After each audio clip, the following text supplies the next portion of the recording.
Yes, हमने chapter start किया था सुक्ति मौक्तिकम, यानी सु मतलब अच्छा होता है, उक्ति मतलब कहना या कथन, मौक्तिकम का अर्थ निकल रहा है अच्छी कथनों का, अच्छी बातों का हार, खजाना।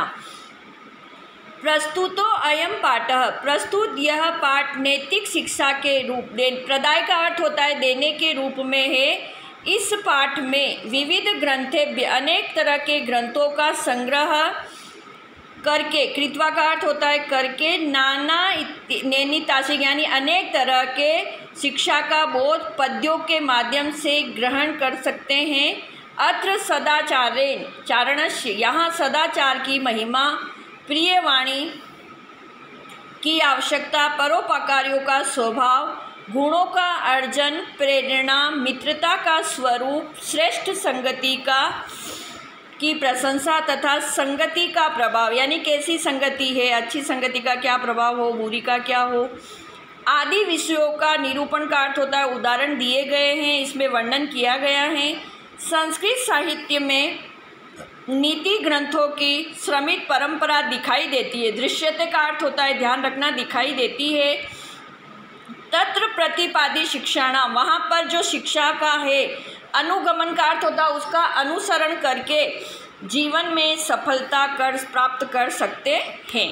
ये तो हुआ चैप्टर का परिचय कि भाई इसमें क्या दिया गया है। नैतिक शिक्षा का अर्थ होता है हमें डिसिप्लिन में रहना सीखना है, इसके लिए कि हम क्या कर सकते हैं। देखना फर्स्ट श्लोक, वृतम, वृतम का अर्थ होता है बेटा चरित्र, वित्रम का अर्थ निकलता है चरित्र की, यत्नेन का अर्थ होता है प्रयत्न पूर्वक, संरक्षित यानी रक्षा करनी चाहिए। जो हमारा चरित्र है यानी जो हमारी इमेज है, जो हमारी रेपुटेशन है, उसकी हमें प्रयत्न पूर्वक रक्षा करनी चाहिए।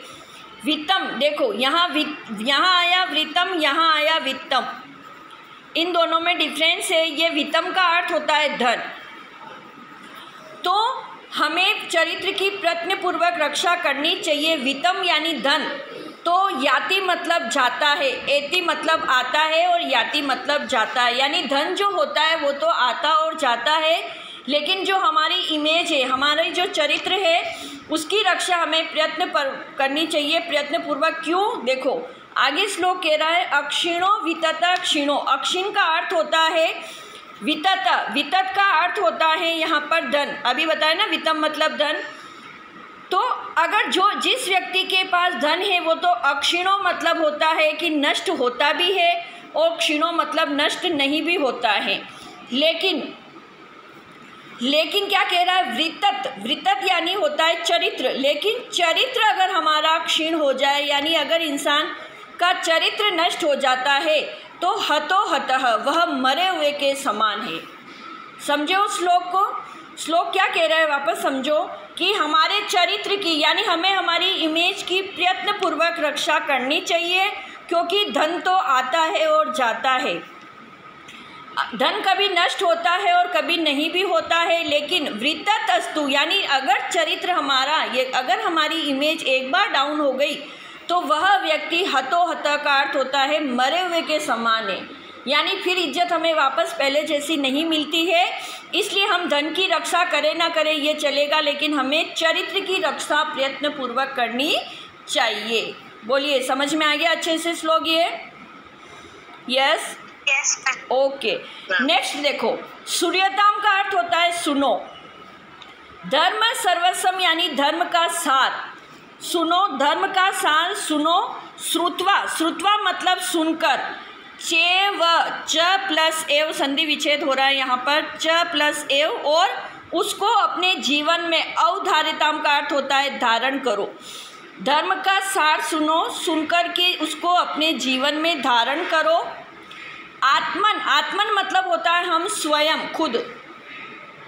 प्रतिकूलानि का अर्थ होता है जो प्रतिकूल लगे, यानी हमको खुद को जो चीज़ अच्छी नहीं लगती हो, प्रतिकूल लगती हो। परेशान यानी दूसरों को, न समाचरित, न मतलब नहीं, समाचरित यानी व्यवहार करना चाहिए। जो चीज़ हमको खुद को अच्छी नहीं लग रही हो वैसा व्यवहार हमें दूसरों के साथ भी नहीं करना चाहिए। श्लोक क्या कह रहा है वापस रिपीट कर रही हूँ मैं, कि धर्म का सार सुनो और सुनकर के उसको अपने जीवन में धारण करो। जो चीज़ अपने को स्वयं को अगर प्रतिकूल लगती है, जैसे हमारे साथ कोई इंसान ऐसा व्यवहार करता है, हम कहते हैं यार इसने हमारे साथ अच्छा व्यवहार नहीं किया, हमें बुरा लगा, तो क्या हमें ऐसा ही व्यवहार उसके साथ करना चाहिए? नहीं ना। इसीलिए कहा गया कि जो चीज़ हमको प्रतिकूल लगती हो ऐसा व्यवहार हमें दूसरों के साथ भी नहीं करना चाहिए, यानी हमें सबके साथ अच्छा व्यवहार करना चाहिए। नेक्स्ट देखना, ये आपने पहले भी पढ़ा हुआ है, ये वाला थर्ड वाला, प्रिय वाक्य प्रदानेन सर्वे तुष्यन्ति जन्तवः। प्रिय वाक्य का अर्थ होता है प्रिय बोलने से, प्रिय वाक्य बोलने से सर्वे यानी सभी, तुष्यन्ति का अर्थ होता है प्रसन्न होते हैं, जंतव मतलब यहाँ जंतु नहीं हो रहा है बेटा, इसका अर्थ होता है प्राणी या मानव। तो प्रिय वाक्य बोलने से सभी मनुष्य खुश होते हैं। तस्मात् तदेव वक्तव्यम, तो फिर वही बोलना चाहिए हमें।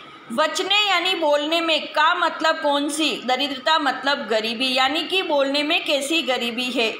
अर्थात श्लोक क्या कह रहा है कि प्रिय वाक्य बोलने से सभी मनुष्य खुश होते हैं, तो फिर हमें क्या करना चाहिए, तदा तद तस्मात् तदेव, तो फिर हमें वही बोलना चाहिए। वक्तव्यम यानी बोलना चाहिए, बोलने में कैसी गरीबी, यानी हमें सबसे अच्छा बोलना चाहिए, बोलने में हमारा कोई पैसा नहीं लग रहा है, इससे हम कहीं गरीब नहीं हो जाएंगे।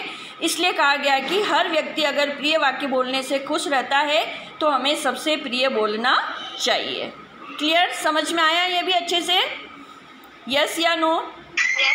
ओके। और ये वाला जो श्लोक है, ये वाला भी आप लोग ने पहले पढ़ा हुआ है, आपके पास 8th में भी आया हुआ है। एक मिनट, क्लियर नहीं हो रहा है, देखो, पिबन्ति नद्यः स्वयमेव न अम्बः। वेट, पिबन्ति का अर्थ होता है पीते हैं, नद्या मतलब नदियाँ, स्वयं प्लस एव संधि विच्छेद कर रहे हैं। देखो मैं इसकी टिप्पणी सेंड करूँगी, आपको इसको अपनी नोटबुक में ज़रूर नोट डाउन करना है क्योंकि इसके टुकड़े होते।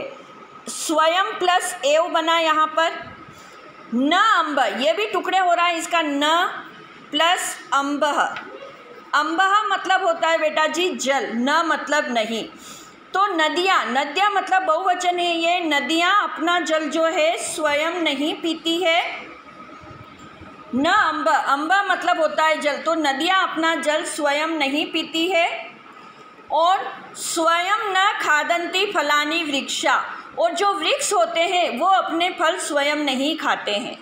क्लियर, कि नदियाँ अपना जल स्वयं ही नहीं पीती है। ना अम्ब निकल रहा, न प्लस अम्ब विग्रह किया यहाँ पर, तो नदियाँ अपना जल स्वयं नहीं पीती है। और स्वयं न खादन्ति फलानि वृक्षा, और जो वृक्ष है वो अपना फल स्वयं नहीं खाते, वो दूसरों के लिए ही रहता है। फिर नेक्स्ट लाइन देखिए, न अदंती, इसका भी जब विग्रह करेंगे तो यहाँ न प्लस अदंती, इसकी टिप्पणी पूरी सेंड करूँगी, आपको लिखना पड़ेगा तभी समझ में आएगा। न मतलब नहीं, अदंती का अर्थ होता है खाते हैं।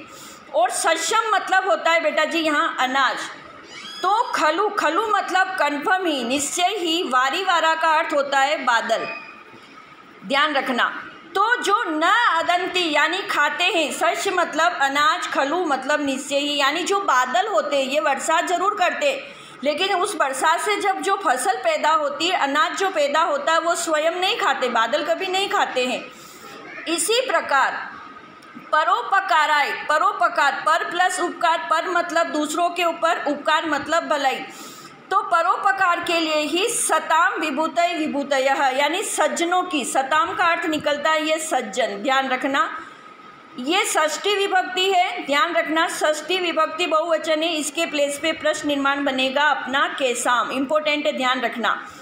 तो जो परोपकारी के लिए ही, सताम मतलब सज्जन लोगों की, विभूतय मतलब कार्य, जो कार्य सज्जन लोगों के जो कार्य होते हैं, यानी अच्छे लोगों के जो कार्य होते हैं वो हमेशा दूसरों की भलाई के लिए ही होते। आई रिपीट, नदियाँ अपना जल स्वयं नहीं पीती हैं, वृक्ष अपना फल स्वयं नहीं खाते हैं, और बादल जो होते हैं निश्चय ही अनाज नहीं खाते हैं। वो भले बारिश करके अब फसल पैदा कर रहे हैं लेकिन वो खाते नहीं हैं, वो दूसरों के लिए ही रखते हैं। इसी प्रकार जो सज्जन व्यक्ति होते हैं, सताम का अर्थ होता है जो सज्जन व्यक्ति होते हैं, उनके जो कार्य होते हैं वह दूसरों की भलाई के लिए ही होते हैं, खुद के लिए नहीं है। जिस प्रकार की नदियाँ अपना जल स्वयं नहीं पीती, वो दूसरों के लिए बहती है। फल अपना वृक्ष अपना फल कभी नहीं खाते, वो भी दूसरों की भलाई के लिए ही फल देते हैं। इसी प्रकार बादल जो है दूसरों की भलाई के लिए ही पानी की बरसात करते हैं। तो सज्जन लोग भी दूसरों की भलाई के लिए ही जीते हैं। तो ये